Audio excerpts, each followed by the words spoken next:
आप सभी का इस ऑनलाइन प्लेटफॉर्म पर हार्दिक स्वागत एवं अभिनंदन। आशा और उम्मीद करता हूँ कि आप सभी अच्छे होंगे मित्रों।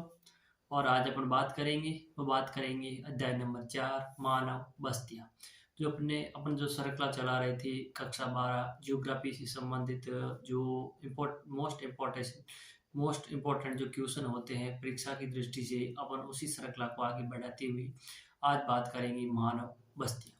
अब मानव बस्ती जो चैप्टर है विद्यार्थियों, इस चैप्टर में से अपने बोर्ड परीक्षा में किस प्रकार का प्रश्न आएगा, उस प्रकार के प्रश्नों को बोर्ड पर मैंने लिखा है और आपके समक्ष पेश करने का प्रयास है वो मेरे द्वारा किया जा रहा है विद्यार्थियों।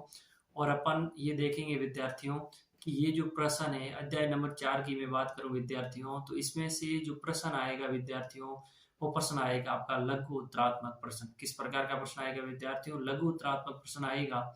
और अपन जानते हैं कि जो लघु उत्तरात्मक प्रश्न होता है विद्यार्थियों वो प्रश्न आपका 1.5 नंबर का होता है। तो इस चैप्टर में से कितने प्रश्न आएंगे, तो ये भी बात तय है विद्यार्थियों कि इस चैप्टर में से लघु उत्तरात्मक प्रश्न एक आएगा। इसका मतलब ये हुआ विद्यार्थियों कि ये जो चैप्टर है ये आपका 1.5 अंक का चैप्टर है विद्यार्थियों। कितने अंक का चैप्टर है विद्यार्थियों? 1.5 अंक का ये चैप्टर है। और इस चैप्टर में से विद्यार्थियों एक प्रश्न आएगा और वह प्रश्न आपको बोर्ड परीक्षा का जो पेपर होगा विद्यार्थियों, उस पेपर के अंदर प्रश्न नंबर 12वां जो उस पेपर में लघु उत्तरात्मक प्रश्नों में प्रश्न नंबर 12वां होगा विद्यार्थियों। वह प्रश्न आपको इनमें 12-13 प्रश्न बोर्ड पे लिखे विद्यार्थियों। इन प्रश्नों में से ही मिलने की संभावना 99% है विद्यार्थियों। और विद्यार्थियों आप इन जो प्रश्न मैं आपके समक्ष रखता हूँ विद्यार्थियों, उन प्रश्नों को अच्छी तरह से तैयार करिए विद्यार्थियों। ये प्रश्न है वो परीक्षा की दृष्टि से बहुत ही महत्वपूर्ण क्वेश्चन है विद्यार्थियों। और विद्यार्थियों इन प्रश्नों को आप याद कीजिए ताकि बोर्ड एग्जाम 2023 के अंदर विद्यार्थियों आप बहुत अच्छे अंकों के साथ उत्तीर्ण हो।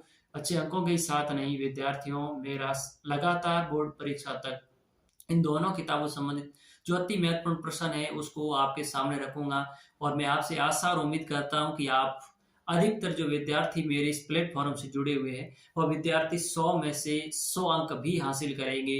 ये बात बिल्कुल सत्य है विद्यार्थियों। आप इन प्रश्नों पे पूर्ण रूप से विश्वास कीजिए और मनोयोग के साथ में इन प्रश्नों को हल कीजिए और याद कीजिए विद्यार्थियों। और यही प्रश्न आपको बोर्ड परीक्षा 2023 का ज्योग्राफी का जो पेपर होगा उन पेपर के अंदर यही प्रश्न आपको मिलने वाले हैं विद्यार्थियों। तो अपन ज्यादा देरी न किए विद्यार्थियों, अपन चर्चा करेंगे अध्याय नंबर 4। और अध्याय नंबर 4 उसका नाम है विद्यार्थियों मानव बस्तियां। और इनमें से किस प्रकार का प्रश्न है विद्यार्थियों वह प्रश्न अपने परीक्षा के अंदर आएगा, उस प्रश्न के बारे में चर्चा करते हैं। मैंने कुछ प्रश्न है लिए हैं जो परीक्षा की दृष्टि से विद्यार्थियों बहुत ही महत्वपूर्ण क्वेश्चन है। अपन चलते हैं किस प्रकार के क्वेश्चन है उसके बारे में बात करते हैं विद्यार्थियों। जब मैं पहले प्रश्न की बात करता हूं विद्यार्थियों, तो पहला प्रश्न है अपना कि ग्रामीण व नगरीय बस्तियों में आधारभूत अंतर लिखिए। यानी आपको ये बताना है विद्यार्थियों कि ये जो ग्रामीण बस्ती होती है एक होती है विद्यार्थियों नगरीय बस्ती। अब इन बस्तियों के मध्य अंतर बताना है विद्यार्थियों। वैसे अंतर बहुत सारे, आपको ये करके मूल आधारभूत जो अंतर क्या है विद्यार्थियों, आधारभूत अंतरों की चर्चा है वो आपको करनी। वैसे तो अंतर बहुत होते हैं, जो आधारभूत अंतर कौन कौन से विद्यार्थी उन अंतरों के बारे में आपको याद होना चाहिए, ध्यान होना चाहिए विद्यार्थियों। जब मैं अगले प्रश्न की बात करता हूं विद्यार्थियों, तो अगला प्रश्न, भारत में ग्रामीण बस्तियों को कितने वर्गों में बांटा गया ना। भारत के अंदर जो ग्रामीण बस्तियों है उन ग्रामीण बस्तियों का जनसंख्या के हिसाब से या अन्य किसी आधार पर उसका क्या किया गया विद्यार्थियों, वर्गीकरण किया, उसको अलग अलग वर्गों में बांटा गया है। उन बस्तियों के अलग अलग किन किन भागों में बस्तियों को अलग अलग भागों में बांटा गया, कितने भाग में बांटा गया, उनके आपको अलग अलग भागों के विद्यार्थियों क्या लिखने, नाम लिखने।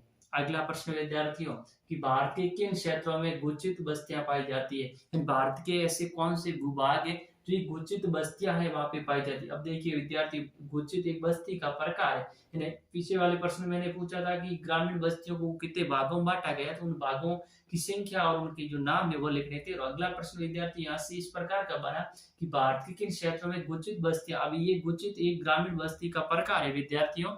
और आपको ये ध्यान रखना है कि इस प्रकार की जो बस्तियां हैं, जो गुचित बस्तियां हैं ये ग्रामीण बस्तियों का प्रकार है विद्यार्थी। ये गुचित बस्ती है जो ग्रामीण की भारत के किस किस भूभाग में पाई जाती है, उस भूभाग के बारे में आपको जानकारी होनी चाहिए। अगला प्रश्न है विद्यार्थियों कि अर्धगुचित और परिक्षिप्त बस्तियों की विशेषता, यानी वो पहले प्रश्न में पूछा कि वो किस भूभाग में पाई जाती है, अब ये पूछ रहा है कि ये अर्धगोचित और परिक्षिप्त जो बस्तियां हैं विद्यार्थी, इन बस्तियों की विशेषता क्या क्या है, यानी इनकी दूसरी बस्तियों से अलग करने के लिए जो स्पेशल विशेषता है वो कौन कौन सी विशेषता है विद्यार्थियों, उन विशेषताओं के बारे में भी अपने को जानकारी होनी चाहिए। परीक्षा की दृष्टि से विद्यार्थी बहुत ही महत्वपूर्ण प्रश्न है। अगले प्रश्न की मैं बात करता हूँ विद्यार्थियों, तो अगला प्रश्न, पल्ली व परिक्षिप्त बस्तियों भारत के किस भूभाग में। अगला प्रश्न है कि जो पल्ली और परिक्षिप्त जो बस्तियां हैं विद्यार्थियों, वो भारत के किस भूभाग में है ये बस्तियां पाई जाती है, उसके बारे में भी अपने को जानकारी होनी चाहिए। यानी विधि कह रहा है विद्यार्थी पल्ली और परिक्षिप्त बस्तियां भारत के किस भूभाग, यानी पहले अर्धगोचित का पूछा था विद्यार्थियों, और यहाँ पर ये पूछ रहे ये भी भारत की ग्रामीण बस्तियों के प्रकार है, पल्ली और पल्लीकृत कह दे या पल्ली या परिक्षिप्त बस्तियां, और भारत के किस भूभाग के अंदर ये पाई जाती है विद्यार्थी, उस भूभाग के बारे में आपको जानकारी होनी चाहिए विद्यार्थी। अगला क्वेश्चन है कि भारत में प्राचीन नगर, मध्यकालीन नगर, आधुनिक नगर के एक एक उदाहरण। प्राचीन भारत के अंदर प्राचीन समय का नगर कौन सा है विद्यार्थियों, मध्यकाल का नगर कौन सा, आधुनिक काल का नगर कौन सा, उस एक एक नगर, एक की जगह आप दो दो नगरों के नाम याद रखिए विद्यार्थियों, ये प्रश्न पूछा गया।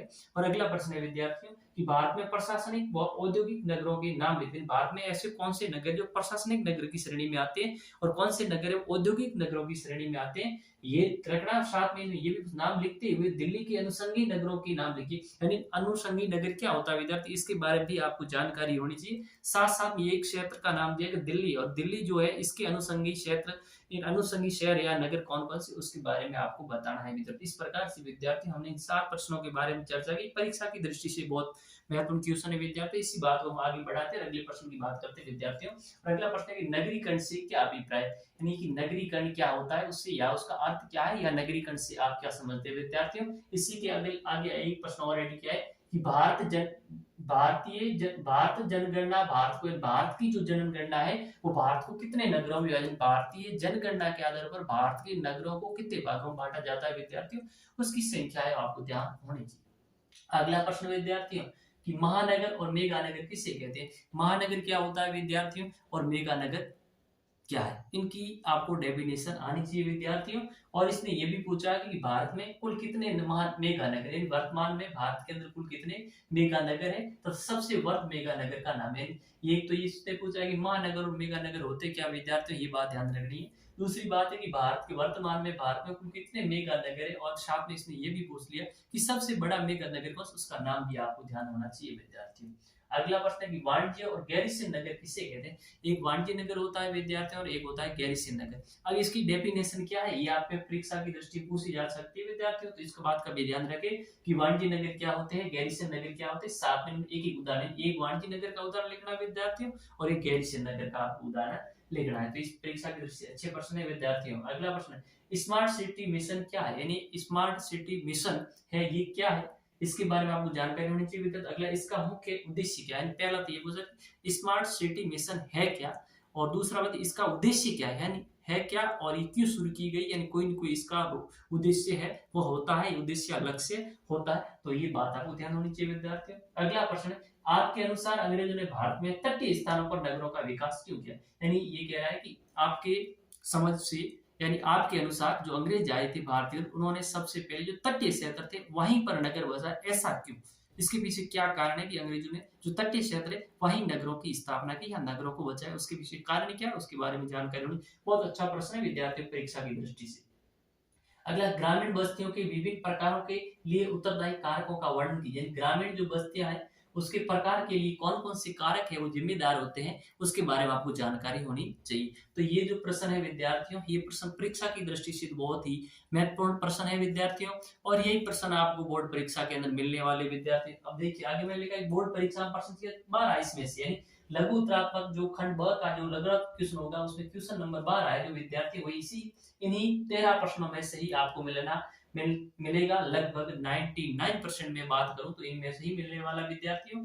और ये प्रश्न इस चैप्टर का प्रश्न जो प्रकार है लघु उत्तरात्मक प्रश्न है, और प्रश्न कितना आएगा विद्यार्थियों, एक आएगा इस चैप्टर में से, और इस प्रश्न का अंक 12 को 1.5 अंक का विद्यार्थी। इस प्रकार से आज अपने विद्यार्थियों मानव बस्ती का जो चैप्टर था उससे संबंधित जो महत्वपूर्ण प्रश्न से परीक्षा की दृष्टि से उन प्रश्नों के बारे में चर्चा की। और विद्यार्थियों मैं आपसे आशा और उम्मीद करता हूं कि आप इन प्रश्नों को अच्छी तरह से याद करेंगे और अपनी परीक्षा के अंदर बहुत